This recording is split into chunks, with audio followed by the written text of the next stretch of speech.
the Dog Witch podcast, where we help you create happy, healthy and relaxed dogs. Hello and welcome to your latest edition of the Dog Witch podcast with me, your host Lisa McCabe, also known as the Dog Witch. And today we have a very special guest with us. We've got Katie Bell here from the HR department, and we also have the Dog Witch's very own poster boy, little Bruno, here too. So welcome, Katie, it's so lovely to have you.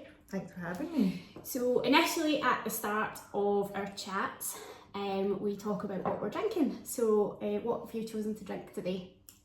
Tea. Just a straight up cup of tea. Normal. Builders. Early builder's tea. Yeah, it was an early start for some networking this morning, so I feel a wee hot drink and a wee caffeine injection just keeps probably going. Keep me going.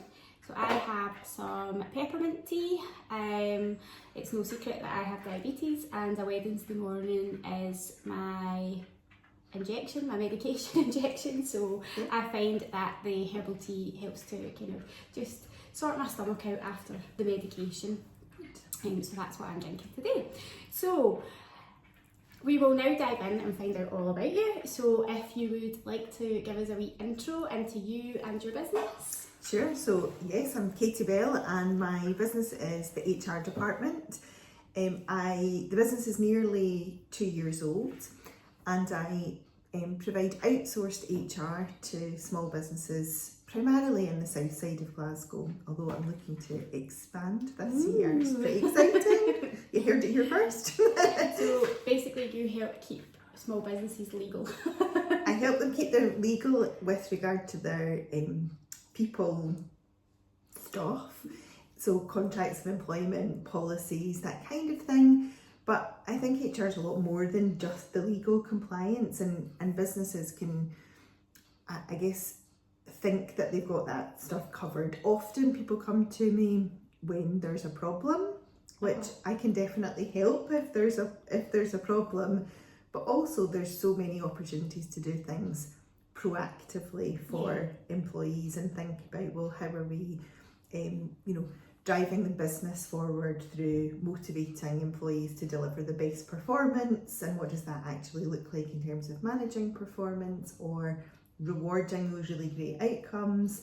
And I can help business owners think about all of those things. So I think, like, kind of way back when I had my dog walking business, I had quite a big team and it was awful to manage, just all the different personalities, and eventually that's why I have no staff now, because it kind of sent me into a bit of a nervous breakdown. So I think back then, like, I started that business back in 2009, so there wasn't really anybody like you. There was nothing like that about. Yeah, and there probably have been some big organisations provide that support, but they tend to provide the support through contact centres, so like a sort of helpline model, and that feels very different to, I work on a local and very personal basis. I like to go and visit my clients, sit down, really understand them, understand their business, and because while often the people challenges are the same and everybody has to meet the same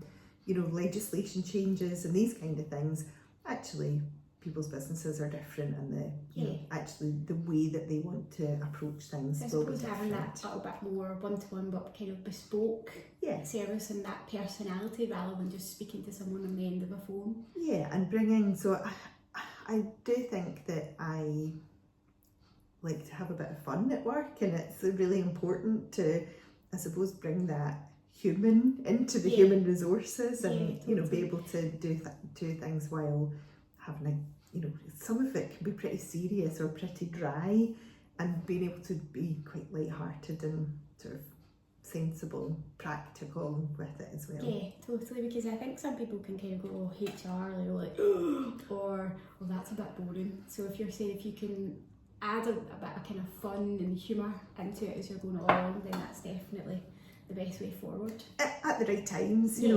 fun in a disciplinary hearing probably doesn't go hand in hand. But I think that's where what I do for my clients is give them the peace of mind that they're approaching things in the right way, but also can even just do those things for them.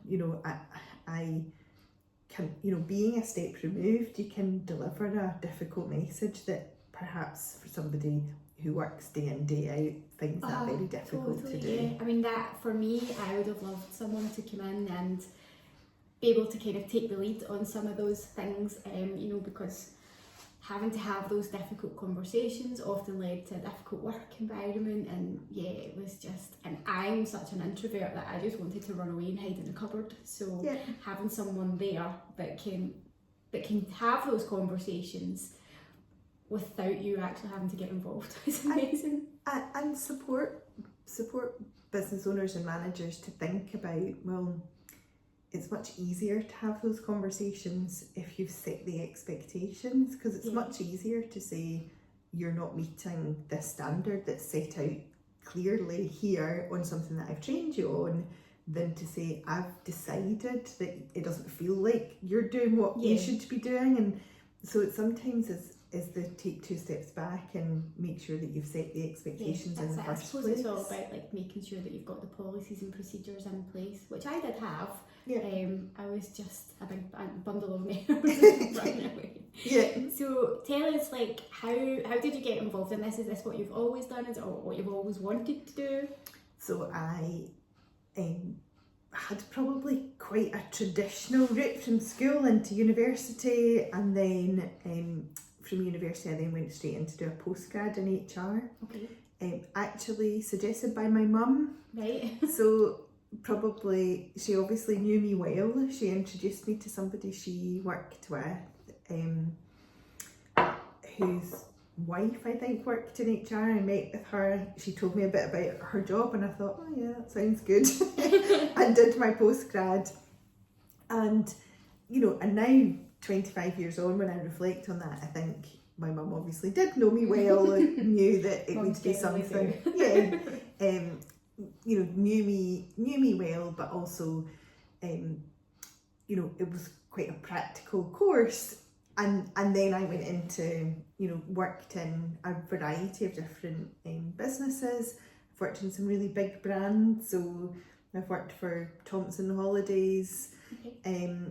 I worked in the McVitie's biscuit factory. So tasting biscuits as part of an HR job was probably amazing. And then I spent quite a long time towards the end of my corporate career with Barclays. So some big brands, but I guess probably after having a family and then COVID, I think everything all of a sudden got much closer to home, and I came across the HR department, which is a franchise business, and I just really, it felt quite serendipitous that I found that it could allow me the leap to provide really that local service in my community that I live in, and being able to really work and impact on the businesses that is, surrounding me, just felt really aligned to my values, and leaving something, I guess, positive. A lot of us kind of had that experience during COVID where we just wanted to break free a little bit more. I completely changed my business model. I went from dog walking. Obviously nobody needed a dog walker during COVID, so that allowed me to kind of really focus on all the holistic training and things. And when we started opening back up again, I didn't want, for me it was never about being in a field when I was 60 walking other people's dogs. It was, my passion was always the holistic stuff and the natural care, and that just grew during COVID because I was able to actually spend time focusing on that. Was that kind of the same for you, because you just felt, I need a break away? Yeah, and I did work all through COVID. I sort of just became a total remote worker, and and there was, supported, I guess, lots of employees through that process. But it was just about doing something. It was just about really doing something different, and the opportunity to, challenge myself from a sort of running a small business as well as providing the HR service. And now I guess what I see from clients is often in a corporate environment like you described, like HR isn't necessarily seen as a positive function, Yeah. whereas now my clients often, you know, really do see me as a trusted advisor, and I really can feel the benefit that I bring in terms of, you know, a listening ear, but also just that peace of mind around they're doing the right things and, you know, minimising risk at times. Yeah, anyway, I suppose from that you get lots of job satisfaction because you feel that you're bringing massive value to the people that you serve, but not just them, their businesses and their employees as well. Yeah, and that's so nice when you know, supporting a coffee shop that's on the high street, you know, where I live, and you can go and you can pop in and you can buy a coffee, but you know that actually the people that are there are all being supported in the right way, and you know, you can see it from both It's sides. a kind of community feel and a sense of a big love-in. Yes, absolutely. So I think we've kind of touched on it, but what do you love about your business? I love, I guess, the freedom to decide, you know, who I work with. Maybe less so when I work, that, you know, I still am servicing businesses and meet their needs, you know, during the week. But there is a freedom to design your own diary, you know, to do that. But it is about, for me, it's that long-term, local, personal sustainability, I suppose. Sustainability and relationships with my clients and the other sort of network of business owners. And how do you find that, you touched on that it's a franchise, how do you find it being part of a franchise, or how do you find being a franchisee? Or licensee, as we call ourselves in the HR department. So for me, it's the best of both worlds. I have, you know, it's my business. I can choose you know, some of the licensees across the UK just operate on their own. Some operate across multiple territories with huge big teams, and it's very much down to you to decide what your business goals are and how you want to grow it.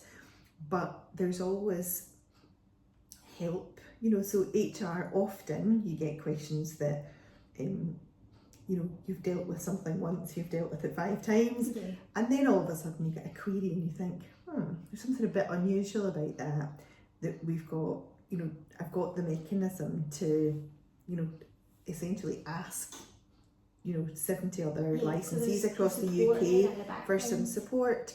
And there's a lot of back office support and training around actually managing your own business. Like, you know, HR I've done for 25 years, but I'm less than 2 years into sort of running a business. And that can just be crazy because you have to be everything from the accountant to the cleaner to the social media manager, absolutely everything in between.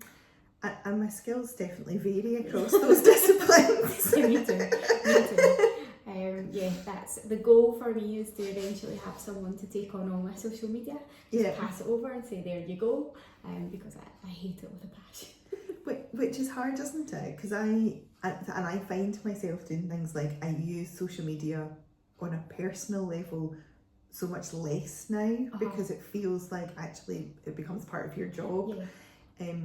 So there's definite things like that are different, but at the same time you want it to feel it's your voice, it's your personality.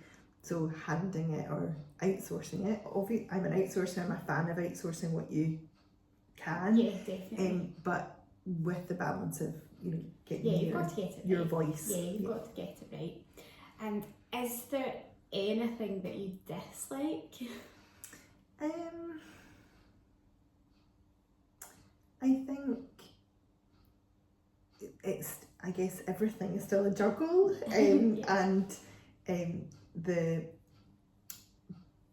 but I think 2 years in, it's definitely the right decision to make. And I guess at the moment it's just me. Again, plans to potentially grow this year, but knowing that the decision is just mine is sometimes hard, and it might be nice to have a business partner. I think, you know, maybe I'm quite envious of people who work in a business partnership model and have somebody to take different roles and bounce ideas off. I was always like, my husband runs his own business, and up until COVID, actually, he had a business partner. She decided to retire kind of midway through COVID because she just thought there's more to life than this, and she retired. And I was always quite envious of him because he had someone else to bounce things off of, or someone to sit in those scary meetings with. Yeah. But now he's on his own. He's like, I totally get where you were coming from, and you know, I get why you were tearing your hair out quite a lot. So yeah, I mean, having somebody else there in the background to bounce off of. And I suppose as well, like, you're a mum too, so juggling all that around a family can be a bit nuts. Yeah, and Molly is, she's a keen assistant when it suits her. So she's pretty good at paper shredding, and I'm wondering when I can get her involved in supporting social media. At 7.5, it feels a bit soon just now, but yeah, there's definitely maybe room for a family business in the future. Yeah, I keep kind of hoping that as well, that one of my two will be able to kind of come in and support. I think Killian's more into the holistic things. He loves doing all the woo-woo and all the therapies and stuff, but Kiva, I think, would be more in the background. You know, sometimes she just looks at me as if, oh my God, what are you doing? Although she was totally bought into it last night because she had something wrong with her eyebrows. I think she'd used a product that had given her a chemical burn, so I made her up a little blend with some essential oils. She put it on this morning, the eyebrows and the eyelids were totally fine. She was like, oh, look, Mum. And so sometimes it works, sometimes you don't think you're crazy. Magic mama. So now we've kind of covered, well, we haven't covered everything. Are there some challenges, anything that you're stuck with in your business, anything that you are tearing your hair out, or is everything just ticking along? So I guess the challenge is that our franchise works on a territory basis. So at the moment I cover the South Glasgow territory. Although from March I'm taking on a second territory, and so expanding out east to cover East Kilbride and Hamilton.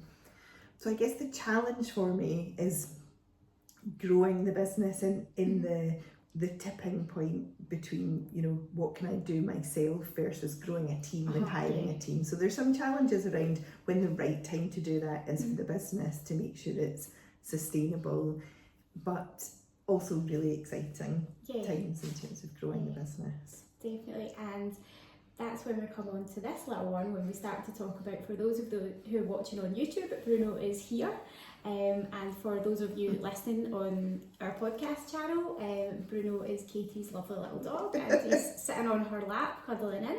He's also the poster boy of some of the Dog Witch products, so I imagine that Bruno helps make life a bit easier. He does. Although I wonder, he's given me a nice cuddle just now. Although I do think he might have benefited from his stinky dog spray before I came out this morning. Are you feeling stinky, Bruno? Yes, Bruno is 4, but I like to describe him as my perma puppy because he is so little. Everybody thinks he's a puppy, and he does still have some sort of puppy tendencies. He's very cute. He is cute. So, how long have you known Bruno? Have you had him since he was tiny pup? I have. So, I have had him. He was 4 on the 9th of December, and actually it was just his 4 years with us, maybe last week. So I think he came to us today, Bruno? Yeah, I think he came to us about the 4th or 5th of February. 2021. So and what breed is Bruno? I always forget. So Bruno is a toy labradoodle. So his mum is a labradoodle. Oh, hello. Yes, we're talking about you. His mum's a labradoodle, but a pretty small one, and his dad is a toy poodle who has very strong genes, and so I guess Bruno's 3/4 toy poodle, and he's got a bit of Labrador to chill him out and give him a really lovely temperament. Yes, but he's toy poodle sized. He's a whopping 5 kilograms. It's nice like that when you can have him on your knee and you can get cuddles like Zach when he was tiny. like to sit on my knee and cuddle him. He still likes to sit on my knee and cuddle him, but he's a bit big, so when he starts going round and round in circles and things like that, it can become a bit annoying. Yeah. It's a silly question, but what do you love most about Bruno? I mean, he's definitely, and we were talking before we started recording, he's definitely my baby. You know, I have Molly, and then Bruno came along as the second child in the family. So he's definitely my little pal, and I guess I've never had a dog before. I grew up with cats, actually. Oh right, wow. I grew up with cats, but Bruno has definitely been a great addition to the family. Like he's a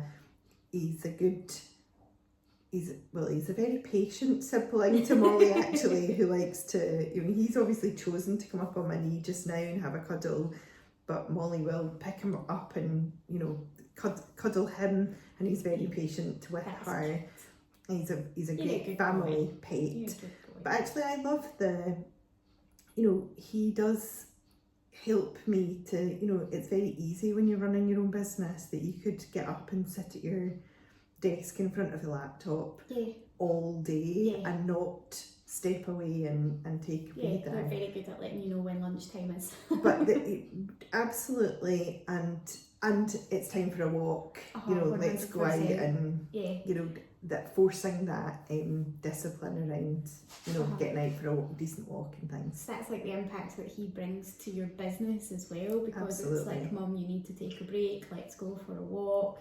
And I suppose that then helps you because you're getting out and about in the fresh air. We all know that exercise helps produce the endorphins that then makes us more productive. Absolutely. And on days where he does have a dog walker, and the day that he goes out with the dog walker is much easier for me to say, oh well, I won't do that today, and I do feel the difference. And on days when maybe he's not with me for some reason, I do notice the difference in not doing that. So. Oh, definitely.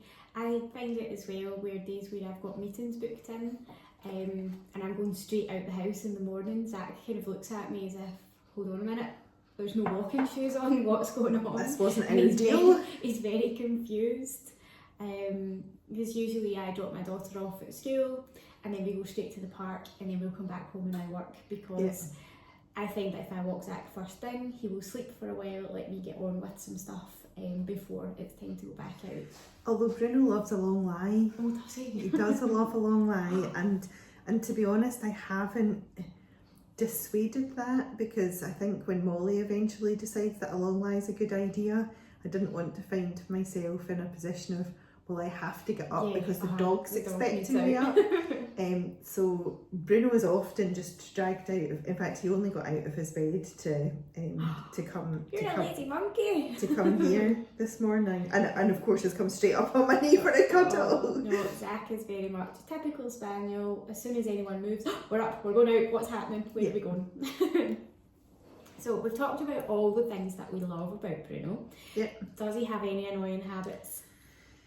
I mean, he is my shadow, which is a blessing and a curse. So he doesn't love to be left with other people. So if we were not in your kitchen, and I think this has happened actually when we've been out for coffee before, if I get up to go to the loo, he might have a wee cry. Yes. But you didn't trust me, didn't you? Not when your mum went to the loo. He doesn't really trust anybody. Oh.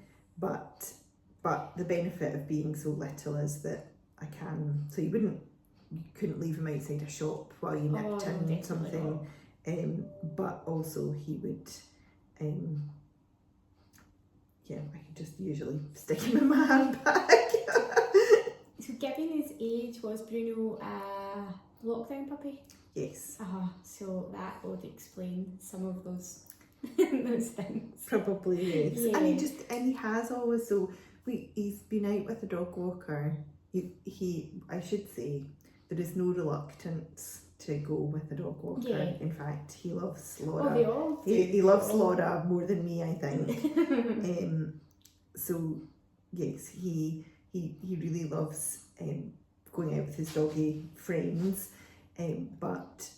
But yeah, other than that, he hasn't left for huge long times in the house. That's how it should be. That's how it should be. I mean, we're finding that we do a lot with Zach now, because before, as you know, we had the old boys and Zane wasn't the most sociable, shall we say. And our life has totally opened up now. We can go on a train, we can go on a bus, we can go to the pub, we can go for a coffee, and Zach comes with us. And there's no kind of, we have to leave because we have to get back for the dog. It's like, in the first few times I was kind of, we have to go and get the dog, and I'm like, oh, the dog's with us. Yeah. So it's amazing to have a dog like that, isn't it? Where they can just literally be part of everything you do. Yes. Yeah. So we've talked about the kind of impact that Bruno has on your life, but do you have any top tips or any advice for dog owners out there, that there's anything, you know, that you do with Bruno that makes your life a bit easier? So I think that, you know, I guess it's that Bruno is pretty relaxed and is pretty chill. So I think, having not had a dog before, for me it was really important to find the right type of dog. And I mean, as I say, he's a real soft touch, but I guess the sort of you know, he is a real family. Yeah, I suppose it's that whole find the dog that's going to suit you and suit your family and suit your lifestyle, isn't it? Yeah, and he is. I mean, if we were on the beach, for example, he would run and exercise all day long. It's his favourite thing, and he would walk for hours, and then he would be, you know, crash out and be tired, pooped. But also on days where things are really busy, he's little, so he can also be, you know, he's sort of flexible enough that if he just gets a couple of short walks to, you know, on the school run and back, then that's, you know, that works. Sorry, kick you. That works for him as well. Yeah, so that's definitely a good point, is find the dog that's going to suit you and your family. Yeah. Because he is super chilled. So on that note, I think we'll get ready just to wrap up, but is there anything happening within the HR department that you would like to tell our listeners about just now? Anything that you want to shout a big song and dance about? So I guess what's really exciting is that is the growth in the business. So I just would really love to talk to as many people as possible. We've got some really cool things on our website. There's some free things to download. You can join our newsletter, but there's also a quiz on there that business owners can do.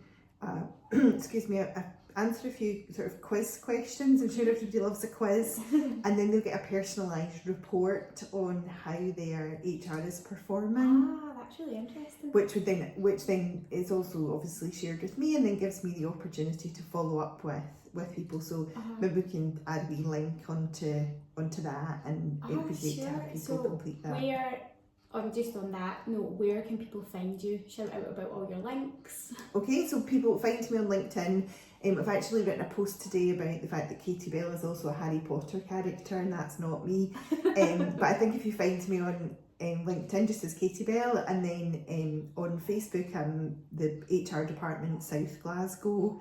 If you just stick HR Department South Glasgow into Google, you'll also get the business page come up as well. And I will share your links on the podcast page and also on YouTube as well. Lovely. Well, thank you so much to you and Bruno for coming along and joining us today. It was great having you. Thanks for having us. What do you say, Bruno? Say thank you. You're a great boy. So everyone, thanks so much for tuning in, and we will see you on our next podcast episode, where we will be with Laura McGuinness from the Glasgow Girls Club. So take care, speak to you soon. Thank you for listening to the latest edition of the Dog Witch podcast. Don't forget to tune in to our next episode soon.